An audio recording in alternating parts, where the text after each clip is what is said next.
man. We're live. How's it going, man? I'm good. Are you? Oh, I'm alright. I'm enjoying the British weather. It's freezing cold as always. It's quite good out here, to be fair. Not too bad. Yeah, enjoying. Last time I came it was a hurricane, so this time it's clear. We're all good. Nice, man. Nice. So you're feeling the warmth over there at least. Yeah, I'm just because I obviously I've only been a week here now, and I'm sort of trying to get used to it, trying to acclimatise. But yeah, it's nice. So tell me a bit about your background. Background, I'm a criminal. Well, as you know, my name is Marc Diakiese. I'm a UFC fighter. And that's my background. I'm known for that. That's the main thing. What did you do with yourself sort of before the UFC? Anything interesting at all? Or was it just all, this is what my life's about? No. As a coming up as a young lad, I did obviously I was just a straight lad, not anything good, but I was more of a just a dosser, you can call it that. Chilled with my friends, did what we had to do, and eventually I got into MMA a little bit, and just started training. That was it from there, and now we're here. Started from the bottom, now we're here. So what got you into like MMA? MMA, yes, that's the question. It was much to keep out of trouble because I got in trouble a lot as a young lad. Because I think I'm not sure if you've been to Doncaster before. It's a small town and there's not much to do, so I was in trouble a lot. And I did MMA, trying something to keep me out of trouble. And eventually, for some reason, I found myself in the UFC. No, it's like like some professional boxers have been the same, haven't they? Like they've had like this sort of rough background, or they've had like a naughty childhood and shit, and then they kind of like boxing saved their life. A lot of the boxers say, and I'm assuming it's kind of the same for you. It kept you, it keeps you on the straight and narrow, stops you messing around and behaving badly. That's it. So who have been your like biggest influences in your life so far?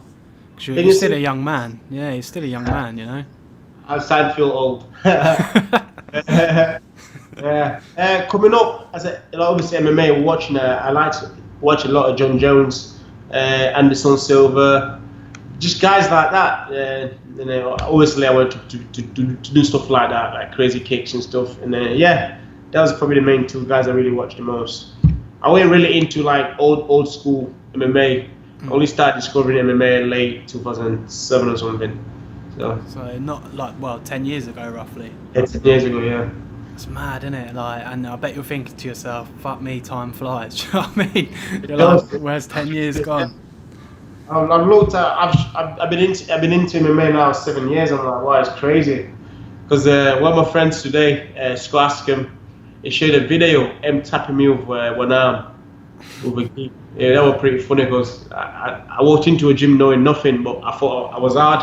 Yeah. I thought I could fight, and obviously I got schooled a couple of times. It's just crazy. So would you say Jon Jones is like one of your idols, like one of your guys you look up to? Yeah, I looked up to him a lot coming up. I wouldn't say it was my idol. It was a guy that I just liked the style that he did. Started fighting, and I got into it as well. So it was more just watching him. Oh, he fights great, and then I got into it. What did you think about like what's kind of gone on with him recently with after Daniel Cormier being found out he's on fucking gear or whatever, and you're just like, man, you could be so good. What are you doing, bruv? No, it's sad, man. It's sad. Even now, I still hope they come back and say, "Oh, it was all our mistake. He didn't actually do it." But obviously, USADA can't get it wrong, and the way they do it, I'm gonna go for USADA as well. I mean, I've had 4 fights. I've been tested about 10 times already, and I know how it works. It's easy. I don't see how you can fail. Say, "Oh, my bad," because you just send stuff through. You just ask them, and they come back to you instant.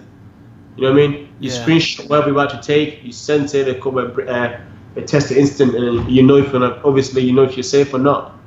But for some reason, he always seems to have excuses about this and that. But I think he knows what he did. And it's quite a shame, really, because he's such a great talent. And it's sad to see if he just go like that. It's kind of strange, man, because it's either he's just a seriously unlucky guy, like drinking fucking magic water and you don't know, or Magic water. do you know what I mean? Or fucking he's deliberately doing these things and hoping that he isn't going to get found out, and then gets found out. And you think, like, you don't need those supplements, bruv, to like be great. You're talented, you know. Utilize it rather than just boosting yourself up pointlessly. So, Yeah. but maybe it's a mental thing. Maybe he thinks that he can't perform as well without it. So maybe that's part of the issue for him. I don't fucking know, you know. I don't know what I'm thinking, but Um, I'm starting to think, you know, like the fight with Ovid Simpre. I feel like now it feels like that was drug free. That was a drug fight. That's how it feels like now. So, what other British fighters should people be looking out for, like that are sort of on the radar? Do you know any other up and coming stars, or any guys that are in the gym that ain't getting much notice? I don't know anymore. I haven't really paid much attention in UK scene, if I'm honest, say fighting wise. But I know a lot that train with one of my teammates, Jack Grant. I have a lot of rounds with him and stuff. We spar quite a lot. He helps me when I'm at home. Yeah, I think he was a big prospect, but I think he went down the radar a bit. But I believe now, I think he's got the right mindset, and I think he's gonna come up pretty soon. Yeah, we're gonna make him start noticing a bit more. So how did you deal with, because obviously your last fight didn't go down very well. I think you lost to a split decision. How did you deal with that? Yeah. Like, how have you been coping with that? What was your mentality after? My mentality is fine if you ask that. I think I'm still one of the best, and to be honest, I felt that fight was anything.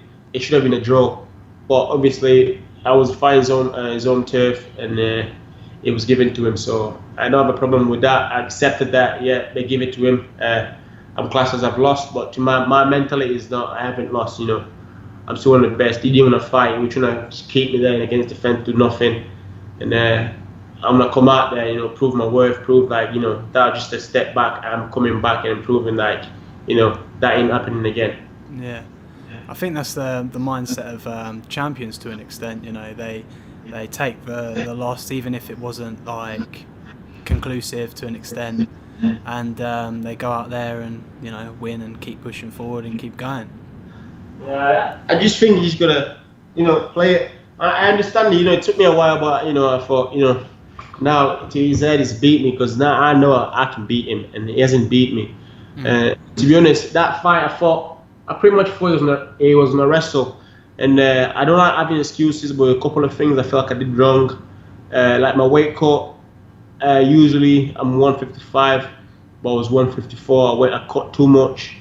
I know it don't seem much, but that it takes your energy and stuff like that. So yeah. I felt like, but even that, third round I still dominated, and I felt first round it could have gone either way, but I felt like it was I finished on top in the first round. I won the first round. The second, yeah, he caught me with the leg kick. That was about it. And then it wasn't like I was in trouble all the time. I was defending, I was sweeping, I was getting top position. So third, I completely dominated. So I don't know how it went to him. You know what I mean? If I made good for the leg kick, but I understand the leg kick, fair enough. But at least a draw. So I'm thinking, but I've accepted it, fair enough. To be honest, it's UFC. You compete with the best guys out there, so I know what I can provide. I know I'm a crowd pleaser. Fans love me. It's about getting out there and putting show for the fans, and I know I want to get where I want to be. So that's why I'm here now and just putting the work. That touches on sort of one of my other questions / interests is how important do you think it is to entertain the fans? You've got Tyron Woodley and Damian Maia who had their recent fight together, and the fans were booing, but the win was the win at the end of the day. For you, is it something you pride yourself on? Well, when I'm fighting, it's like a fight with the crowd. I hate imagine fighting you fight people getting booing you. You feel on pressure. That's not a fight. You gotta you're in entertainment business. You go to entertain fans. So I just like when I'm fighting. I want to hear some sort of screaming, and I feel good, and I feel like I'm in a fight. If we're not doing that, then to me, it's just like, oh, it wasn't worth it. You know what I mean? Every time I get out there, I just want to do something that people say, you go back home and remember, think, wow, did you see that? And that's my style, and that's what I like. Do you think that's kind of how, say, like we use Conor McGregor for an example, because of his shit talking and predicting the fight, he made it exciting to an extent for the fans and that's why he's generating a lot of money for the UFC and making those paychecks, rather than maybe someone who's just wins their fights, like doesn't really entertain the crowd so much. Do you think it's a factor? Do you know what I mean? I think, well, I truly think like you entertainment business, like they say, oh, boxers get paid more. You gotta think how many boxers that that get paid that amount of money that people talk about. I think you gotta build yourself, and then you gotta obviously get fans behind you, and to be able to do that, you gotta create tension. And if you're not creating that, how are you gonna create that without talking? You gotta obviously talk and back at the same time. But if you're not doing that, obviously you're not making enough noise, and then your price can't go up. If you know what I mean. Yeah. So that's why I would say it's good, to create a bit of attention, make people want to watch you. Because like I know most of the fights I on the cards, the big cards, and no one really is going to pay attention to me. They're looking at big names. So to get that, create that. People are going to watch you. You've got to get out there and then put the show. No, that makes sense. Do you think the fans as well help you out? Say maybe if you're gassing a little bit and they're fucking screaming like, "Come on!" Does that give you that little spark and boost, and you're just like, "Man, I'm gonna fuck this guy up"? I think that's in the gym, because they could be screaming. If you didn't train right, you're tired, you're gassing. There's no saving you. Just you and the guy in there.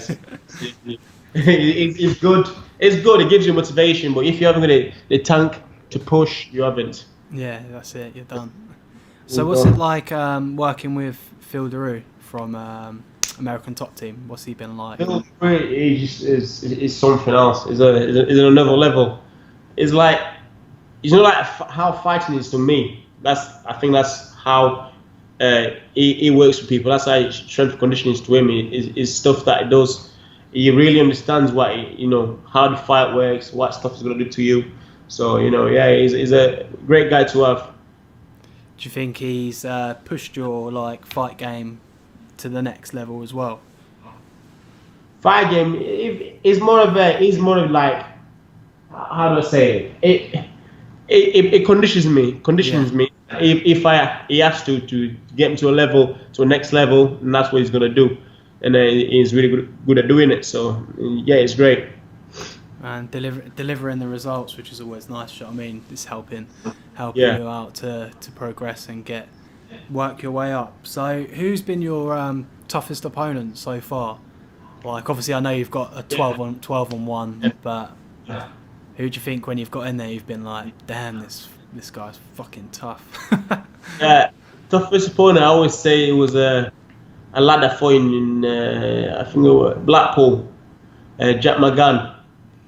He's another lad. He caught me with a nice knee. I remember he was tough because I was an underdog coming up, and no one really knew, but people knew me. But he was on another level, let's say, and he was tough. He was a tough lad. Yeah, he was very strong. He felt tall.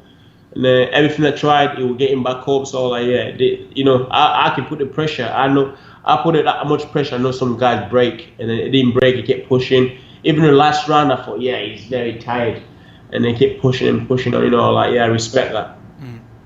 What did you think of? I don't know whether you watched UFC 217. Did you watch it? Yeah. Yeah. What did you think about the results, man? Fucking 3 belts changed hands. I'm calling that Hurricane Irma, whatever, Harvey. Yeah. 12 wipeout. It was mad, wasn't it? I can't believe it. I mean, Joanna's loss was fucking I was shocked, man. Like the style that happened, I was just like, how is That's this what I mean, even man. happened? I understand it's crazy when the crazy sport. It's like you gotta think. It's like you fight over 4 ounce gloves. You are about to get hit. You know, Mm. you can't throw hundreds of shots. You can't be that person who never takes one. There's one at one point one's gonna connect, and then when them connect, you're going down, and Yeah. that's what happens. And you're only good as your last fight. Yeah, if things happen. You know what I mean? And I think she'll be back. She'll be back a lot stronger. Yeah, I mean, it's like I agree with you, man, and that's why UFC is so entertaining because it's so unpredictable. You know, Yeah, impossible. you can have. Box. I can't put a bet on a boxing match. I can't say, yeah, he's gonna win. Oh, Mm. you know to put your money on. Like, say Dave Davis fighting some nobody because they Yeah. wouldn't win. You know what I mean? I know he's gonna win. Or say Anthony Joshua is fighting somebody. I know he's gonna win because I know the British boxing boy will do the best to make sure that he wins. You know what I mean? Obviously, he's gonna get in there and fight, but there's chances of he's gonna win. Because Yeah. we know MMA is not like that. Anything can happen. Anything can happen. It's just an And absolute savage yeah. sport. It's not just hands, it's legs, it's takedowns. There's a lot of ways of winning, and it's crazy scary because I think it's even getting better and better. People discovering these new things, new technology, new stuff. Say myself, like these kicks I've been doing, I've only just learning it, and you know what I mean. It's like it's just growing fast and it's crazy, and I'm excited to see how it turns there because people are doing different things now. Who gave you the nickname Bone Crusher? The Bone Crusher. Yeah. It was it was a while ago, and yeah, I hate to say I'm not proud of it, but it was I had a couple of street fights, and I didn't do anything back then, but then we had a lot of scrap, and I broke a couple of people's arms, well with the kicks. I didn't mean to, and You didn't mean to. didn't mean to. Accidents happen. It was back then. I was a completely different lad. Yeah. My friend just as a joke, you're like, oh, you're a bone crusher now, I broke your bones. And stuck to that. Yeah. And in my amateur fight, I broke another lad's arm. And it stuck to me, bone crusher.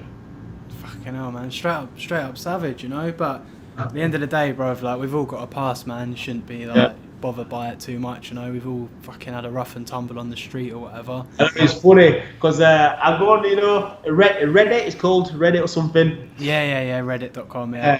Yeah, I seen some guy, because I got asked to go on Reddit, and I went sure to use it properly, and I went on and I see some guy, he wrote about me saying something, I think he knew me as a young kid, he knew me or something, and then he just started talking completely crap, and stuff they were talking about, I don't even know what we were talking about. But wow, there's crazy people out there, plus you never know what, like, how life works with how your life's planned, because I used to say, when I was a young lad, obviously, fighting and getting arrested all the time, I used to say, I'll never go to America. I wouldn't need to go to America for. You know what I mean? So if I say I can't go to America, I'm not bothered because I wouldn't need to. Well, look now, imagine that. So what changed your... What like sparked that sort of flip for you? Do you know what I mean? Like, that whole kind of being young and dumb and fucking around in street fights and that, to then just having this change of like, right, here we go. Do you know what I mean? Yeah. I don't know, like, I got kicked out of my house at 16, a young lad. I left home at 16. I felt like, because originally I come from Africa and Congo. So it's different. It's like, you gotta grow quicker to help your family as well. You know what I mean? So to me, it was like, yeah, but I'm getting in trouble. What else can I do? Like, I feel like I got some sort of like a weight in my back. Why I'm not doing anything good to make a progress. I'm just getting arrested. I'm doing all this stuff. It's only making me good. I'm just keep out of trouble and do MMA, and that changed my mentality. Just changed my thinking. So I had a couple of fights, a pro. And I thought, I'm going to do this. And I thought I was going to give you 100%, trying to make it work. And that's what I did. Because I had a job as well, where I was doing that weight on railway, on tracks. And that was the most horrible job ever. It was like, cold rain, you see on a track working, and it wasn't fun. And the way that some people treated you, like at work. I hated that. I was like, I just knew I could do something better. Like, I'm not getting treated like this. I know I'm capable of something. Yeah. And as before, you know, because today I've shared something on my Instagram today. In fact, I said 5 years ago, I've quit my job.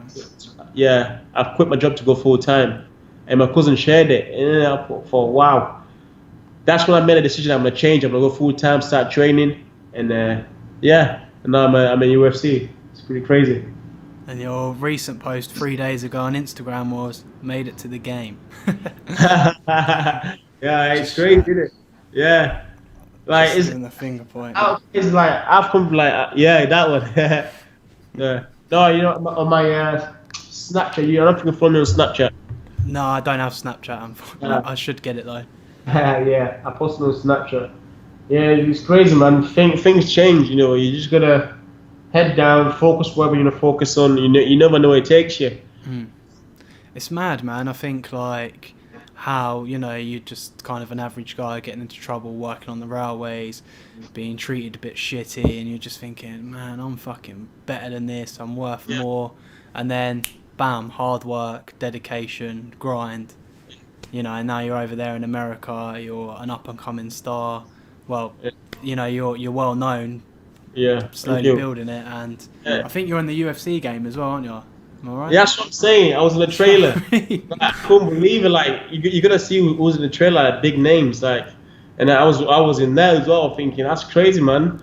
Like, like now it seems weird to me because I'm in it now, but it's like, wow. I can remember when I used to look, you know, even just look at the UFC fight, you just reply to you on the internet, on Instagram or something. Yeah. I'd be buzzing. I'd be like, wow, UFC guy replied to me. I'd be buzzing. You know what I mean? But now I'm in it. It just seems normal. Like, oh yeah, whatever. Like I told people, because I like to reply to people on my Instagram or my Snapchat, and I reply, and some people go like, "Oh, I can't believe you replied to me, man." I'm like, "Chill out, man." But to me, like, yeah, it's like, oh, yeah, it's just normal to me. But I'm forgetting, because I used to be that person. So it's nice, man. It's crazy. It's strange, isn't it? Because obviously you have that moment where you're like, it's just little old me, but then you realise to someone else you're a big deal, and that one reply can make their week, their month. Do you know what I mean? Just by saying like, cheers dude, thanks man, or whatever. And I think it's good that you've got that sort of interaction with the fans as well, because there's a lot of people out there that wouldn't necessarily bother replying with the Snapchats or the inboxes or whatever, or give anyone the time of day to even talk to you like I am now. Yeah. You put me on the snap. I should have posed. Yeah, snap. Should have posed, man. The JB podcast. free advertisement. Cheers, bro. So I've asked you your toughest opponent is. What are your future goals? That was the next one. Where are you seeing yourself going, man? It's to be the UFC champion. That's it. Done. Future to be the UFC champion and make money, provide for my family, and I'm good. Yeah. Done it. My dream coming up as a young lad, because to have a house is a precious thing. You know what I mean? It's like to own a house, it felt difficult. Not everybody like come from Africa who can afford that. You know what I mean? Yeah. Because my parents have come old, they haven't got the best jobs to have here to buy a house. So to me, it was like a priority. Like when I make it, like is to buy my own house, and I'm getting to that level. So it's like, you know, I'm just appreciating everything. But my big dream is like to get the UFC. It was a dream to get in the UFC. Now I'm in the UFC. Is to get a title and just be best to fight in the world, and buy a nice house. That's it, man. Simple life goals, you know, simple happiness and that. Yeah, and not be famous. Not be famous. No, just make money. You're the like low profile type outside of the ring. Yeah. It's mad, isn't it? Because you kind of got like a different sort of personality. Like in the ring, you're entertaining, you're doing fucking some Neo from the Matrix moves. And then outside the ring, you're just like, I don't want to be famous, man. I just want to make money, get my house, support my family, you know, and it's all blessed. That's life. Relax. So are you quite like, are you like a spiritual guy at all? Like, do you meditate or anything like that? I don't meditate, but I just like simple life, if I'm honest. Before I used to like argue and stuff, fighting, but now I just like it simple. Like, I feel like arguing is my energy. I'm wasting energy. Whatever I do, that energy gonna be used for something good. So I just like it simple. I've done. I'm relaxed, laid back. That's it. Comfortable, and life moves on. Mm. So That's what? it. Simple shit, man. What sort of training do you do then, like to get you to move the way you move, man? Because I've seen like when you've knocked people out, you do like backflip, splits, and I'm just like, what? How is this guy moving like that? I'm sat here doing elastic band in that bag right now, trying to stretch. You know what I mean? I can't even do splits. It's crazy what adrenaline can do to you. You know what I mean? It's Yeah. crazy. I'm like, what the hell? You know, I don't need to do things like that. Now I'm here trying to stretch and stuff. But yeah, I stopped doing splits just the main reason because I'm like, I could like snap my groin or something. You know what I mean? So I'm like, I gotta stop doing that because. So that's why I've stopped doing splits because I'm like, that's just dangerous. You know what I mean? Adrenaline. But yeah, I don't do any training for it. It's for something just happens through the fight. I don't know. I get psyched up and I start doing crazy shit. You just love a little tear up, yeah. Hello, Terrell. Nah, man, fair play to you. I mean, what sort of training? Well, you don't have to give too much away with this, but what sort of training have you been doing for your next opponent? My next opponent. Like I always work on everything possible. Like I try to better myself in different areas. Like I don't particularly work on the opponent. Like you said, the crazy kicks that I do, because I always think, all right, if I punch this, I can spin this way, I can land this kick.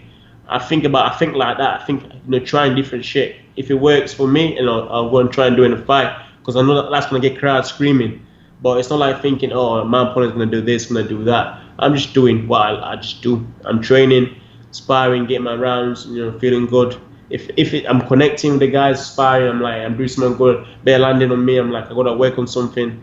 That's about it. I don't think about, all right, I'm in a fight, because it's end of the day, it's a fight. Anything can happen, so you gotta just be prepared, ready, and that's what I do. So you don't train for like opponent specific necessarily, or No. like you're just like, I'm going in there, I'm bringing my game. Let's see if you can deal with it. Yeah. If anything, like say sparring, I will get somebody who's similar, like to the style. But me personally, I wouldn't work on like, oh, let me defend what he does. I don't really do that. I'll get a guy that fights like them and train with them, spar with them, and that's it. So obviously we spoke a lot about sort of MMA and that. What are your interests? Like, have you got any other interests or any other things you like to do outside of MMA? Like, do you like to go party, fucking chill with friends? Like, It's do crazy, you go man. watch sports? Do you watch football? Like, do you know what I mean? Is there any other interests? Yeah, it's crazy. Yeah. I don't know. I forgot like what's my interest now. Since I go into MMA, it's like it's constant. It's constant into. It's drilled like when you say like time off. For me, it's like a week off. But after that, I'm getting back in. I'm training, and to me that's like it's my hobby. Let me say that's my hobby, my interest. It's not like so. Say like I'm off camp. I'm not training to fight somebody. I've got a free mind. Yeah. It's like I'm not preparing to fight somebody. I'm just training, and that's to me it's a hobby. It's enjoyable, and that's what I do my interest. Do you support a football team at all? I tell you what, I sound bad, like, but I used to support Arsenal, and I'm mate, sick of them. that's some scumbag ting, bruv. Sick of them. I don't even watch no more. I don't watch because we're just a mess. They've been doing that for a long time, like long time. I bet right now I'm not even watching the league, yeah, but I bet they're ranked around fourth or something. Fourth or third. Mate, I don't even know. I think they're lower than that at the moment. They got goosed by City like 3-1 on the weekend or something, and they're just the club's a shambles, man. Like maybe the team needs to adopt your fighting mentality. Do you know what I'm saying? 11 players running around throwing spin kicks to win the ball. Yeah, it's crazy, man. Well, we've been on for half hour. I'm out of questions though and shit already, man. Like it goes so quick for me. It fires off. Maybe me, not the best podcaster. Nah, it's all good, man. You answered everything and got it all done. And I appreciate your time. Is there anything you'd like to add as well? You can shout out whoever you want and let people No, know like what's going down or anything like that. no, I'm around. If you want to chat to me, I'm here. Just let me know. Yeah, all right, dude, man. Short, sweet, and simple, like me. That's it. I'll chat with you off camera anyways for a couple of minutes, just to see how this all went and tell you everything else. But yeah, cheers for coming on, man. Yeah, no worries, man.